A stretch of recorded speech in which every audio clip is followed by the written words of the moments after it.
Kročín je aktuálně jedna z největších producentů biomléka v Čechách. Jsme ekologický zemědělci, máme veškerou naši výměru 1700 hektarů. Máme polovinu výměry ornou půdu, druhou polovinu výměry tvoří trvalý travní porosty.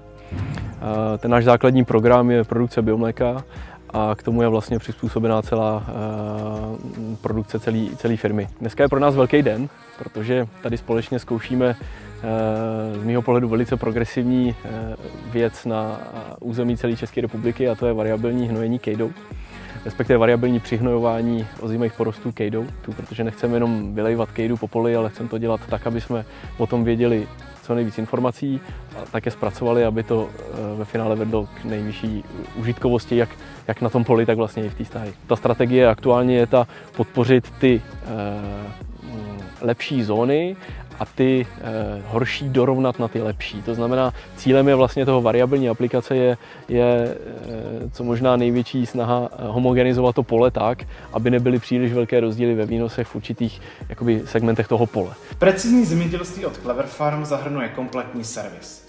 To znamená počáteční konzultaci, školení v aplikaci a ukázku, jak vytvořit variabilní mapy.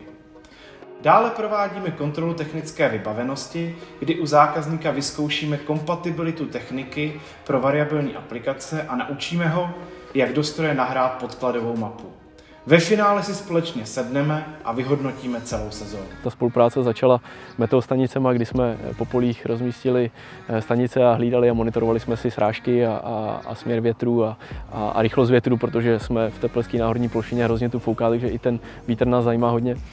A tak to byl vlastně první kontakt a pak jsme přešli s kolegama od meteostanic na senzory do haly, na uskladněný krmivo pro dojnice. Přešli jsme postupně na Clever Asset, který považuji za dokonalej, to znamená správu pozemků, až jsme se prokousali přes nutnou investici do nových technologií k variabilnímu hnojení a zároveň máme připravený i variabilní setí. Naším cílem je ušetřit a optimalizovat vstupní náklady. Zemědělci odborně poradíme, kdy, kde a s jakou intenzitou aplikovat hnojiva, postřiky či vodu ze závlahového systému. Tím je možné ušetřit až 30% těchto vstupů při získání stejného či dokonce vyššího výnosu. V zásadě na veškeré rozhraní, ať už je to Clever Asset nebo Clever Farm, senzory, nelze říct žádný negativní stanovisko, protože je to prostě provázaný na jednom místě, chytrý online řešení, má k tomu přístup agronom, já, zootechnik na skladování do hal, chlapi, který se starají, půdaři naši a tak dále. Takže jakoby i ta spolupráce je poměrně krátká a je zatím velice dobrá, takže se těším i na tu další.